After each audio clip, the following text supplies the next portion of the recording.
আসসালামু আলাইকুম প্রিয় মৎস্য শিকারী বন্ধুরা, আশা করি সবাই ভালো আছেন। আপনারা দেখতে পাচ্ছেন আমার নৌকাটার কি অবস্থা। নৌকাটা অনেকটা উপরে, অর্থাৎ পানির উপরে পড়ে আছে। যেহেতু পানির লেয়ার লেয়ার এখন নদীতে অনেকটাই নিচে চলে গেছে, তাই আমরা নৌকা যেখানে রাখি সচরাচর সবগুলো নৌকাই ভাটাতে একদম খালি মাটিতে পড়ে থাকে। জোয়ার আসলে হয়তো কিছুটা পানি পায়। আপনাদেরকে দেখাচ্ছি যে আমি আজকে ফিশিং করতে যে যাব, কি অবস্থা নদীটার একটু দেখেন।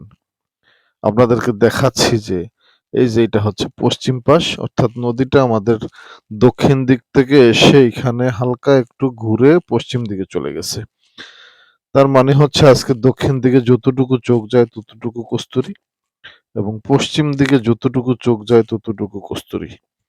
কোনো দিকে যাওয়ার কোনো ব্যবস্থা নাই, কিন্তু ব্যবস্থা তো একটা করতেই হবে। যেহেতু চলে আসছি, এই যে আমার ব্যাগের মধ্যে সমস্ত কিছু আছে, এবং বৈঠা, মাছ তোলার নেট এবং ছাতার স্ট্যান্ড। সাথে কোনো ছিপ নাই। আপনারা দেখলেন যে সাথে কোনো ছিপ নাই, যেহেতু আমি ছিপ দিয়ে আজকে ফিশিং করব না। যাই হোক, আমি একটা পর্যায়ে কস্তুরীগুলো ফাঁকা করতে নদীর মাঝখানে চলে এসেছি, অর্থাৎ অনেকটা দক্ষিণ পাশে চলে এসেছি। আমি যাব হচ্ছে ওই যে সামনে দেখছেন। আমি আসছি পিছন দিক থেকে, কোথায় থেকে আপনাদেরকে দেখাইলাম, শাহপুর বাজারের কাছ থেকে আসছি। আর এখন যাব আস্তে আস্তে দক্ষিণ দিকে, একটা জাকে বসবো টার্গেট। দেখা যাক, যেহেতু আসছি এই পর্যন্ত, যাওয়া তো লাগবেই। চলে এসেছি, অলরেডি বসেও গেছি। আপনাদেরকে সম্পূর্ণ ভিডিওটা দেখানো সম্ভব হয় না, কারণ অনেক লম্বা চূড়া ভিডিও হয়। আমরা যখন নৌকা নিয়ে আসি অনেক লম্বা চূড়া ভিডিও হয়, এত বড় ভিডিও কিন্তু দেখানো যায় না, আর দেখানো সম্ভবও না। মানুষ দেখতে চায় না, প্রয়োজন ছাড়া কোনো কিছু মানুষ আজকাল দেখতে চায় না। তবে আজকের ভিডিওটা সরাসরি পুরো ভিডিওটা দেখবেন। এখানে প্রত্যেকটা মুহূর্ত গুরুত্বপূর্ণ এবং প্রত্যেকটা আলোচনা গুরুত্বপূর্ণ। যেহেতু ঠান্ডা চলে আসছে, পানি এখন অনেকটাই ঠান্ডা, শীত পড়তেছে, তাই এই শীতের সময় রেডি টুবটা কিভাবে কাজ করে এবং সাথে কি দিতে হয়, কেমনে কি করতে হয়, সমস্ত বিষয় আজকে আলোচনা করা হবে। আপনারা দেখছেন আমি একটা টোপ রেডি করছি। এখানে রীতিমতো আমি সবসময় যে চারটা ব্যবহার করে থাকি সেটা হচ্ছে যে নদীর জন্য স্পেশাল মিষ্টি চার, যেটা চারটা আমার সব ভিডিওতেই দেখানো হয়। এই চারটাই আমি ব্যবহার করে থাকি। যেহেতু মাত্র বসলাম, এখন প্রায় দুপুর আজানের টাইম হয়ে আসলো, অর্থাৎ আমি বাড়ি থেকেই বের হয়েছি 11টার দিকে, আর এখানে কস্তুরী দিয়ে আসতে আসতে প্রায় জোহরের টাইম হয়ে গেছে। আজান হবে হয়তো বা কিছুক্ষণের মধ্যে, যা অনুভব করতেছি 12:30টার উপরে বাজতে চললো। এর মধ্যে আমি একটা টোপ কিন্তু ফেলে দিছি। স্প্রিং ফিডারের মধ্যে করে সমস্ত কিছু রেডি করে আমি একটা টোপ ফেলে দিছি অলরেডি। যেহেতু একটা টোপ ফেলে দিয়ে তারপরে ধীরে ধীরে সবগুলা কাজ করতে হবে। আপনারা দেখছেন যে আজকে আমি টোটালি হাতে ফিশিং করব। আমার পিছনে কোনো জায়গা নেই, সম্পূর্ণ কস্তুরী। সামনেও কোনো জায়গা নেই, সম্পূর্ণ কস্তুরী। তবে সামনে জাক, আমি জাকের সাথে বসছি। মাছ হইলে হয়তো বা এইখানেই হতে পারে। আপনারা অপেক্ষা করুন। সে পর্যন্ত দেখা যাক। আমি 2টা বড়শি ফেলছি। আজকে আমি 3টা বড়শি খেলবো। 3টা ববিনের মধ্যে 3টা বড়শি।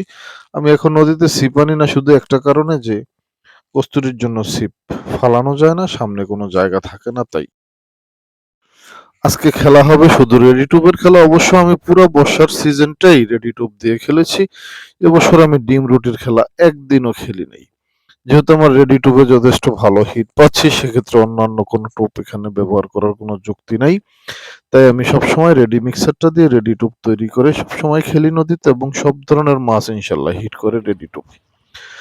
যাই হোক, আজকে আমি লেপিং হিসাবে আরো 2টা লেপিং ব্যবহার করছি রেডি টুবের সাথে। যেহেতু শীত চলে আসছে, পানি ঠান্ডা হয়ে গেছে, এই যে আপনারা দেখছেন এই টুবটা লাল, তার মানে হচ্ছে এটাতে বাদিয়ান মিক্সার দেওয়া হয়েছে। টাচ হিসাবে বা লেপিং হিসাবে ব্যবহার করা হয়েছে। বাদিয়ান মিক্সারটা আমরা মূলত তৈরি করি অন্যান্যদের মতো অবশ্যই না, আমি আমার মতো করেই তৈরি করি। অন্যরা কিভাবে তৈরি করে সেটা আমি জানি না, ভালো কি খারাপ সেটাও আমি জানি না, যেহেতু আমি বাজারের কিনা বাদিয়ান মিক্সার কখনো ব্যবহার করি নাই। আমি সবসময় আমার নিজেরটা ব্যবহার করি। যাই হোক, আমরা বাদিয়ান মিক্সারটা যেভাবে তৈরি করি সেটার ডিটেলস, হালকা পাতলা একটু ডিটেলস আপনাদের সাথে আমি শেয়ার করছি। আমরা বাদিয়ানটা আনার পর মিনিমাম 24 ঘন্টা রোদে শুকাই। রোদে শুকানোর পর এগুলার বিচিগুলা ফেলে দেই। আর বিচিগুলো থাকলে কিন্তু 100% রেজাল্ট আপনি পাবেন না বাদিয়ান মিক্সারে বা বাদিয়ানে। বিচিগুলো ফেলে দিলে ওয়েট অনেকটাই কমে যায়, ১ কেজি থেকে অনেক দূর কমে যায়। বিচিটা ফেলানোর পরে এটাকে ভালোভাবে আগুনে অর্থাৎ তাওয়ার মধ্যে দিয়ে এটাকে টালা হয়। টালার পরে এটাকে ব্লেন্ডার করে আমরা মিক্সারটা তৈরি করি এবং সাথে আরো ৪ টা মসলা ব্যবহার করি। টোটাল ৫ টা মসলার সমন্বয়ে বাদিয়ান মিক্সারটা তৈরি হয়। সেজন্য আপনি এটাকে পুকুরে, নদীতে, খালে, বিলে সব জায়গায় সমানভাবে ব্যবহার করতে পারবেন এবং সব ধরনের মাছের জন্য ব্যবহার করতে পারবেন। কাতল মাছ বলেন বা আদার্স অন্যান্য বাংলা যত রকমের মাছ আছে বলেন, সব ধরনের মাছের জন্য আপনি বাদিয়ান মিক্সারটা ব্যবহার করতে পারবেন। আমরা সেভাবেই এটাকে তৈরি করেছি। যাই হোক, তারপর আমি ব্যবহার করছি মহুয়া পেস্ট। মহুয়া পেস্টও আমার নিজের তৈরি এবং মাঝে মধ্যেই আমি টাচ হিসাবে দিচ্ছি। আপনারা দেখছেন যে একটা মাছ হিট হইছে। এই পর্যন্ত কয়েকটা মাছের হিট দেখলেন, তার মধ্যে এই মাছটা মনে হচ্ছে একটু বড় সাইজই হবে। দেখা যাক। আপনারা একটা জিনিস লক্ষ্য করেছেন কিনা জানি না। আমি কিন্তু আজকে এই ১ম বারের মতো নেট ব্যবহার করলাম। এর আগে কয়েকটা মাছ আমি ছোট, ছোট ধরলাম, কিন্তু নেট ব্যবহার করি নাই। মাছগুলা ছোট তাই ব্যবহার করতে হয় নাই। এখন যেই নেটটা ব্যবহার করছি, এই মাছটা হয়তো অন্যান্য মাছের তুলনায় একটু বড় এবং রুই মাছ, তাই নেটটা আমি এখানে ব্যবহার করলাম। যাই হোক, বাদিয়ান মিক্সার বা মহুয়া পেস্ট আজকে ব্যবহার করছি। মাঝে মধ্যেই আমি করে থাকি। যেহেতু গরমের তুলনায় বর্তমান সময়টা একটু ব্যতিক্রম, যেহেতু ঠান্ডা পড়তেছে, পানি ঠান্ডা হয়ে গেছে এবং নদীতে স্রোত কমে গেছে। সবচেয়ে বড় বিষয় হচ্ছে যে নদীতে স্রোত কমে গেছে।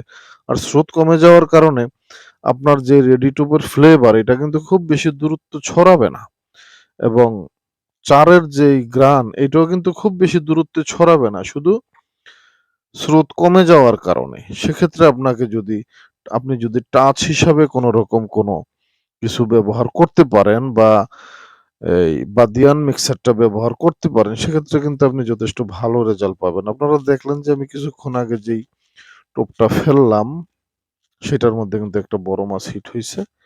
মাছটা মোটামুটি বড়ই বলতে হবে, যেহেতু টানটা অনেক শক্তি। আগে পরে যত বড় মাছই হিট হয়েছে বা আপনারা দেখেছেন, কোনো মাছ কিন্তু তেমন একটা নেটিং করতে পারিনি। করছি অনেক মাছ, আবার অনেকগুলা কেটেও গেছে। বিশেষ করে হাতের মাছগুলা এবছর আমার বেশি কাটছে, যেহেতু জাকের পাশে যেয়ে ভিতরে ঢুকেই পেঁচ দিয়া লাই। ডালপালাতে পেঁচ দিলে তখন আর মাছটা বের করে আনা সম্ভব হয় না। তবে আজকের মাছটা মনে হচ্ছে যে সম্ভব হবে বের করা। দেখা যাক মাছটা কি মাছ এখনো বুঝতেছি না। সে পর্যন্ত অপেক্ষা করতে হবে যে পর্যন্ত মাছটা নেটিং না করছি। চেষ্টা করছি মাছটা নেটিং করার জন্য। দেখা যাক। দেখতে থাকুন ভিডিওটি, মাছটা নেটিং করতে পারি কিনা। এই যে মাছ অলরেডি নেটিং হয়ে গেছে। মাছটা পাঙ্গাস মাছ। দেখেন মাছটার সাইজ।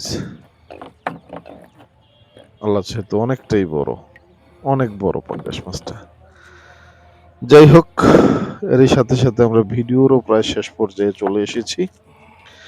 ভিডিওটি ভালো লাগলে অবশ্যই লাইক, কমেন্ট, শেয়ার করে আমাদের পাশে থাকবেন এবং আমাদেরকে সাপোর্ট করবেন। দেখা হবে পরবর্তী কোনো নতুন ভিডিওতে। সে পর্যন্ত ভালো থাকবেন সবাই। আল্লাহ হাফেজ।